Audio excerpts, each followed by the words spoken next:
Living in Victory family and friends. We're excited to invite you to 3 special events filled with joy, giving, and celebration. First up, join us on December 18th at 11 a.m. in Tampa on Nebraska Avenue for our heartwarming Bikes for Christ event. It's a day of fun, smiles, and making holiday dreams come true for children. Bring your family and friends to share in the joy of giving bikes and toys to our little ones. Then, on December 24th at 11 a.m., let's gather at our Valrico campus on Bloomingdale Boulevard for a beautiful Christmas service.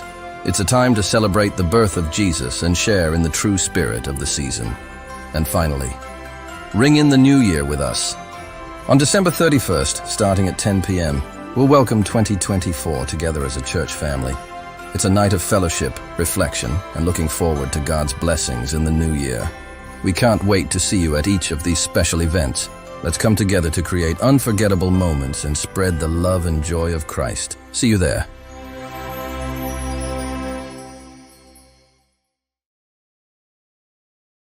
As I came into the place, I said to myself, it is cold outside. But God is about to do something. And when we look at that, what happens when we are on the outside, I call the outside the wilderness place.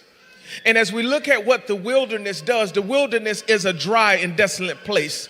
The wilderness is the place that where we see that things are not growing, that things are not manifesting. But when we understand what the wilderness is the place that there is no life, that there is no growth. But God is telling me that there is a cry that's in the wilderness.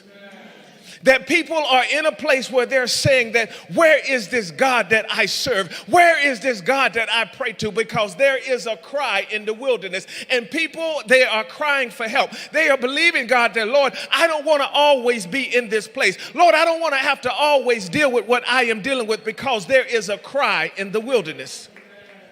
And when we're crying, we're asking God that, Lord, how long do I have to suffer the things that I am suffering with? God, how long do I have to carry this burden of what I am carrying? God, how long do I have to carry this pain that I am dealing with? Because there is a cry in the wilderness.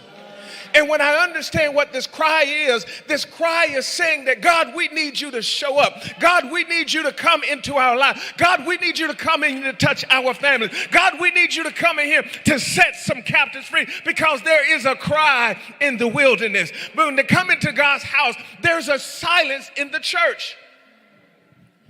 That the church now has come to a place where they're silent. Their praise is different. Their worship is different, because there's something that's crying out, because they now have not seen God show up in ways that they have seen before. They have not seen God do things in their life that they have believed that God should do, that he should have done, that has not been done, because there is a cry in the wilderness.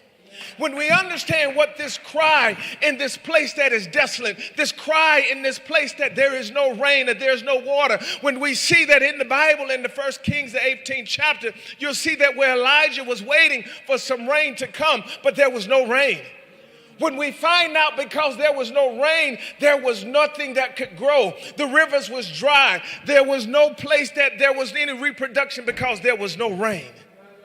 And when we get to a place in our life that things have been held up, our money is funny, that we not have been able to expand or to grow, because there is a cry in the wilderness. And God is saying that I am about to do something in this season for those who stay connected. I am about to do something in this season for those who won't give up. I am about to do something in this hour that others going to see that God still is in control.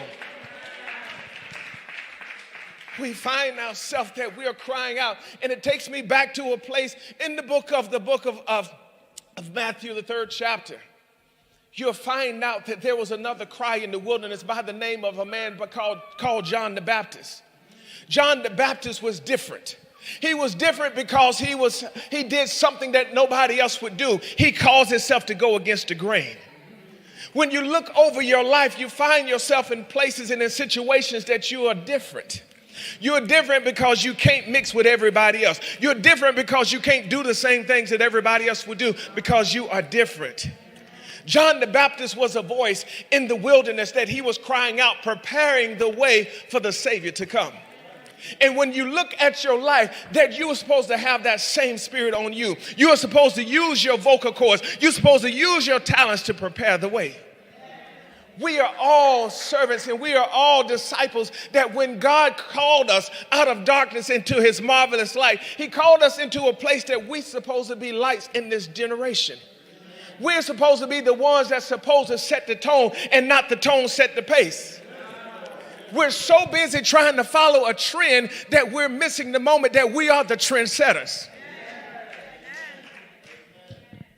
But what God has invested in you, he has invested something in you. But the church has gotten quiet. The church is silent now because there was a time that we would not stand for what we see that is happening all around the world. There was a time that we wouldn't allow sin to be around us. There was a time that you would be in a place that when somebody would come around you, they would see something about you that they wouldn't want to use profanity around you. There would be a time that you were living your life in a way that people would not want to smoke or drink around you because the standard of the church has gotten quiet.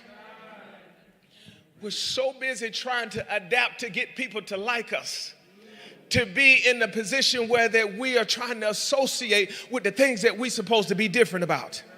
When you see that John the Baptist, he was that voice in the wilderness. And he was that one that was paving the way for Christ to come. And when he found himself in a place doing something different, he was not liked. People were against him because he was going against the grain.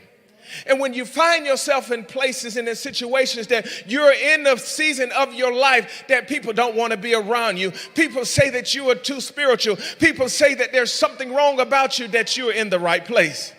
When you find yourself using your voice to not be silent, that you said that I will not be silent any longer. I'm going to use what God gave me, and I'm going to be a voice in this dark and silent generation. But let me tell you something today, that we come together, there's churches that are gathering together all around the world, but then where's somebody that's going to stand up and say, I'm going to be different? Where's somebody that's going to stand up and use their voice to say, I'm not going to be silent anymore? When I find myself in places and in situations that when I told some people the other night, I said that, Pastor Larman, I'm standing here today not because I did everything perfect. I am standing here today because I made a lot of mistakes. And every mistake that I made, it drew me closer to understand what my purpose is. And when you find out what your purpose is, that you're going to go down some roads, you're going to go around some corners, and you're going to find out that everything that you are dealing with, everything that you are facing is leading you to where God is trying to take you. Because when you don't have to carry a cross, you won't receive a crown. So your cross is the burdens that you have to carry. Your cross is the pain that you have to deal with. Your cross is maybe going through some areas and some seasons in your life that you're saying that I don't know how much more that I can take. I don't know how much more I can deal with. That's your cross. But God says that who will be faithful to endure to the end? Who will be faithful not to give up in this season? Who will be faithful to say that no matter how long it takes, no matter what I have to go through, Lord, I'm going to still hold this cross? What's your cross today? What are you carrying? What are the things that you are causing you to find yourself falling short? What is the thing that you're dealing with in your life that is causing you to not sleep at night? What is the thing that you're dealing with that is causing you to worry? That's your cross. And when we find out what we're dealing with, but when you find out what you will get in your prize, when you get to the other side, you'll see it's all worth it. I'm writing a new book, and this book is called A Letter to Myself. And as I was writing this book, it took me down the journey of everything that I had to experience in my life. And when I had to go back and say that the issues you experience in your childhood, when you see what God is going to take you, when you can look back and go to your younger self and you can say it was all worth it. When you can find yourself in a place in your life where you're crying out to God and you say, Lord, I am in this dark place and I'm doing things that I don't want to do. Lord, I'm making mistakes that I know I shouldn't be making. But then when you see that God brought you out, that letter to yourself and said, don't give up because God has got something greater in you. Don't give up because God has something that he's going to do for you. But you got to remind yourself, greater is he that is in me than he that is in the world. There is something that God has in your life. Because we find ourselves we get stuck.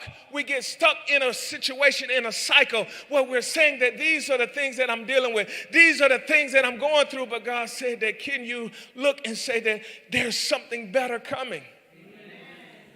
There's something that God is caring, that he's putting on you. And if you've ever went and you did any type of physical training, you're going to find out that when you go into a gym or you start a special training, that trainer is going to tell you, he said that I'm going to give you some assignments, I'm going to give you some workouts, but in these workouts, I'm going to allow you to do stuff that's going to challenge you.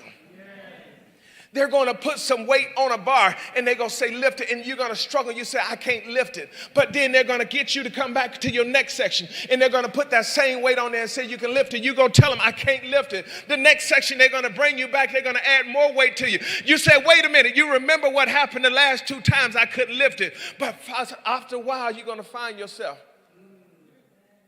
doing stuff that you could not do.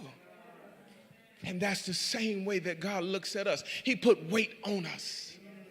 And he says that after you went through this month and you struggle and you said, I don't know how I'm going to put food on the table. And you said, I don't know how I'm going to pay these bills. I don't know how I'm going to get my rent paid. But he said, I'm putting this weight on you.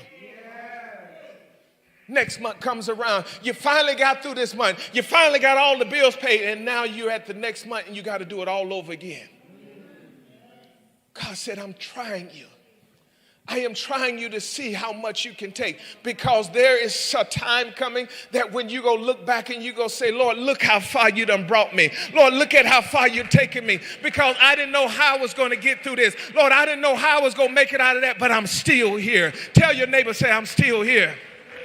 I'm still here. I am seeing how God is working things through me. I am seeing how God is taking me through some seasons of my life. I am still here. Get to this place, and I'm saying today that when you find yourself in this wilderness, that you find yourself all alone. In 2021, I don't know if I shared this testimony the last time I was here. In 2021, in the month of July, I faced a moment in my life that I was in a wilderness place. This is when they were still trying to understand what COVID was and what COVID, how it impacts your life and your body. And for 10 days, I sat in my house with a condition called COVID. And I was in a room all by myself. I was away from family and friends, couldn't eat, couldn't sleep, and in pain. And I said to God, why are you taking me through this? So I'm following the instructions of the doctors. They said, you got to isolate for 10 days. And in these 10 days, Pastor Larman, I went through something that I've never experienced in my life. I went through a season of loneliness because I had nobody to talk to. I went through a season of being alone because I had nobody around me. I went through a season of pain that I've never experienced in my life. And I thought that, okay, after the 10 days, it was all over. But that was the beginning of what God was trying to show me. After 10 days, I went back to the doctor. They gave me a report and said that you are COVID-free. But the pain was still there.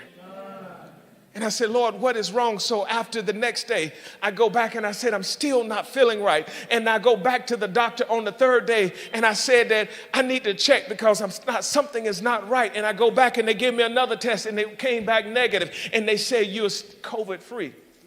I said, something is not right. By day number 4, I am in my house on the floor crying. And my sister then calls the ambulance and they come to my house and they take me to the hospital. And the first thing that they tell me after waiting 9 hours in the emergency room before a doctor even see me. And I go in and they said, sir, you are not going to go home tonight. I said, what's wrong? They said that you have been diagnosed with double pneumonia and a pulmonary embolism. I said, what is a pulmonary embolism? They said that is what is called a blood clot that is on your lungs. And they said that this is so severe that if we don't deal with this condition, you could die. And I said, God, I've never experienced this kind of pain.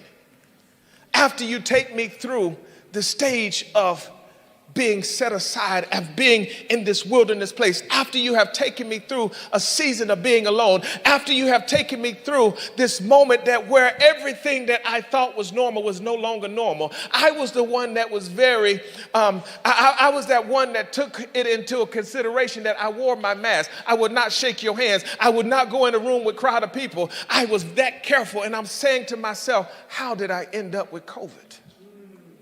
There was nobody else in my circle, my family, my friends, my kids. Nobody else received COVID but me. And I'm saying, God, what is happening? And there was a cry in this wilderness season. And I'm saying, God, will you heal me? God, will you deliver me? God, will you bring me out of this? And after being in the hospital for 6 days, coughing up blood, giving me morphine, giving me codeine, giving me every pain pill that is imaginable, but nothing would work. In the course of 10 days, I had lost over 25 pounds. And I'm saying, God, what are you doing? Lord, I serve you. Lord, I worship you. Lord, I am your son. I am your servant. Lord, what are you doing? And let me tell you something. God said, I'm putting weight on you. He said to me, he said, if I'm ever going to use you, I got to take you through something. Sometimes we look at the things that we face in our life that is such a bad thing. God's saying to you today, and I share that to you to say to you, that God is putting some weight on you. And this weight is saying, how much will you be able to bear? How much can I put on you? God, I went through COVID, but now I'm in the hospital. What's going on? God, I done went through the hospital. Now they are sending me to specialists for 6 months. I'm going to a breathing specialist. For 6 months, I am going to lung specialist. For 6 months, I am still in this place of feeling alone, desolate, in this wilderness place. And God said to me, he said, if I'm ever going to use you, I have to put something on you. We go into stages of life where we think everything is bad, but if God is going to use you, he's got to test you. And your test is going to come with the trial. But if you're ever going to have a testimony, you got to have a test. And God is saying to you today, how many of you are going to be able to stand in the fire? It brings me to a place in the Bible that there was 3 individuals by the name of Shadrach, Meshach, and Abednego. And they went through a test in their life. But God is going to put somebody in the fire. But if they go trust God on today, they're going to say, I'm going through the fire, but guess what? I won't get burned up. I am going through a test in my life. Lord, I won't turn back on you. But how many of you are going to endure through this fire? Find yourself in a place right now and you're asking God questions. And you're telling God, you said, Lord, that I'm coming to church today, but something is still not right. God, I'm going to church today, but I just don't feel like it. God, I'm going through some things in my life that, Lord, I don't know how I am going to come out, but I'm here to testify today that the chain is going to be broken off of your life because you have made up your mind that you're going to enter into the house of the Lord. God is about to shift your life.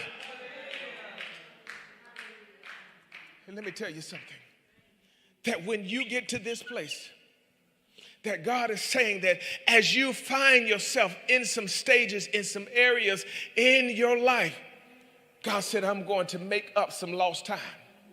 We find ourselves, he tells us in the book of 1 Peter 2:9, he said that you are peculiar, you have been chosen. And because God has chosen you, your chosenness of being set aside, because you have been chosen, because God is saying to you, because I have a special assignment for you. But when it was all said and done, Pastor, you know what God told me? He said that because I'm going to use you in the area of healing and deliverance, I had to make you sick to know that I'm going to bring you out so that you know that I am a healer.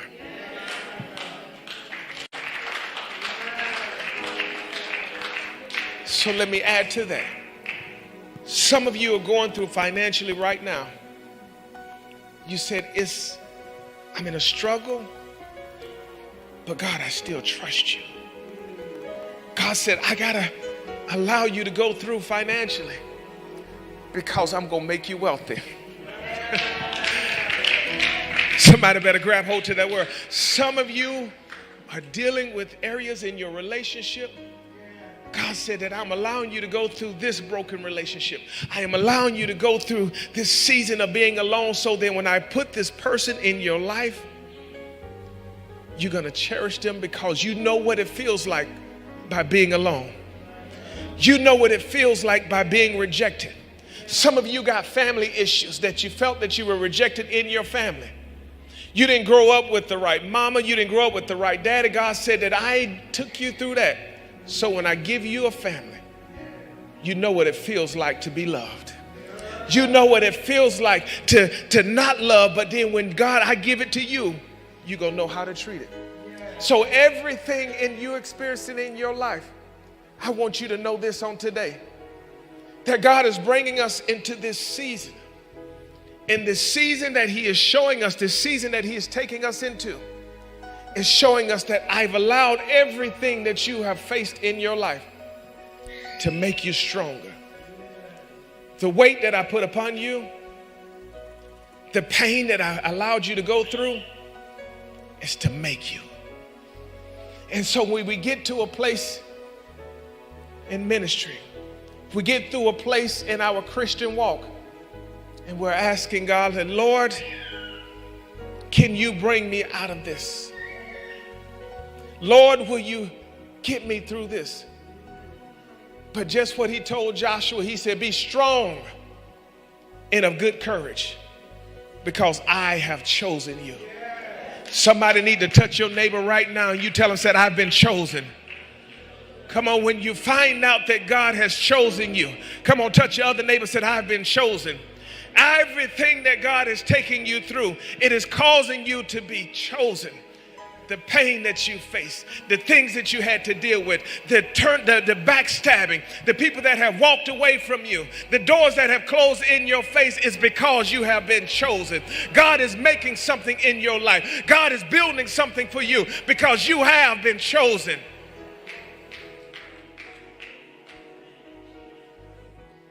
I feel the spirit shifting in this house.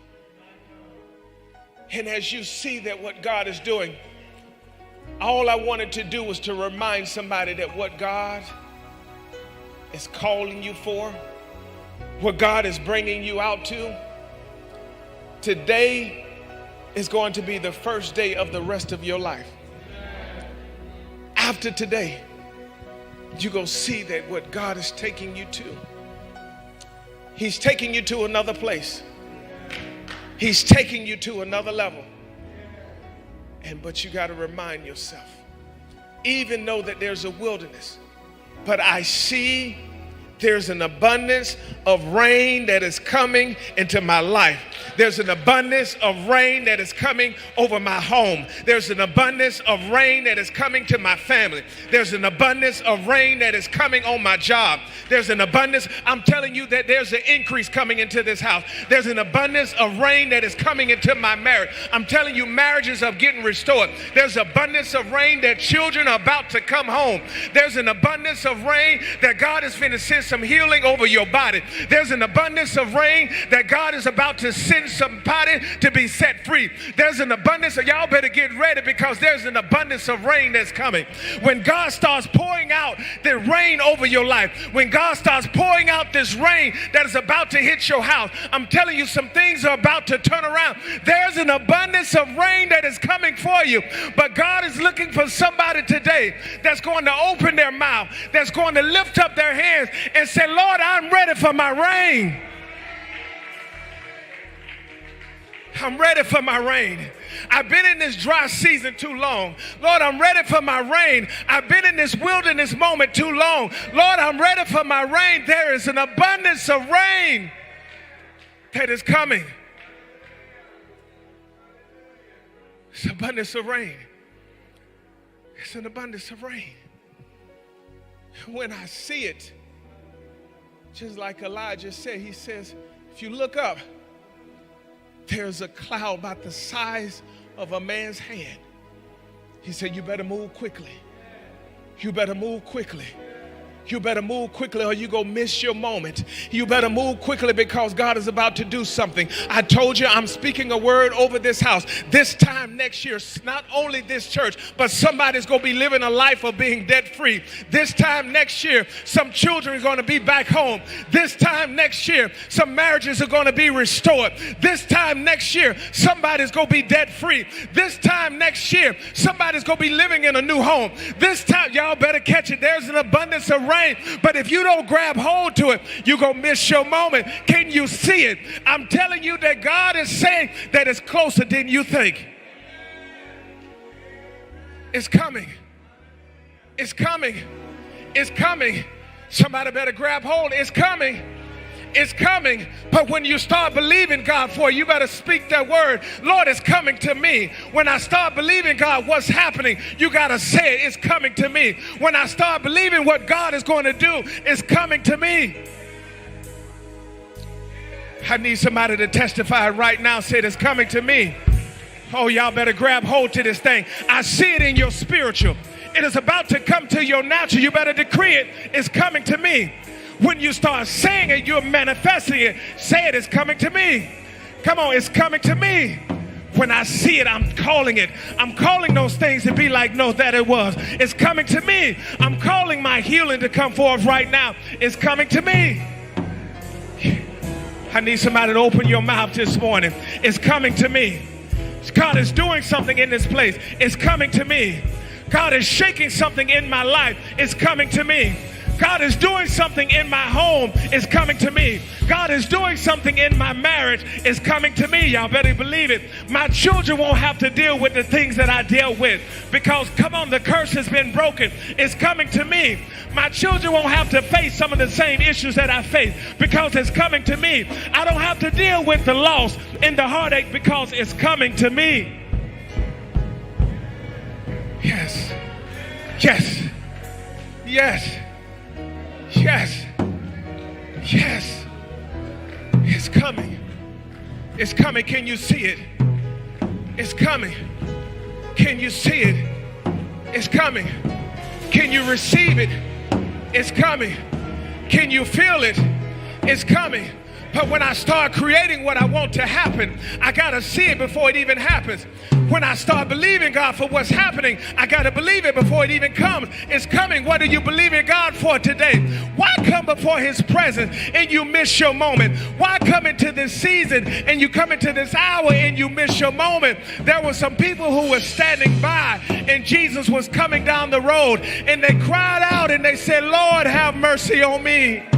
I'm telling you, you got to cry out today. You got to cry out today. He said, Lord, have mercy on me. When you tell him when Jesus is coming, he's coming.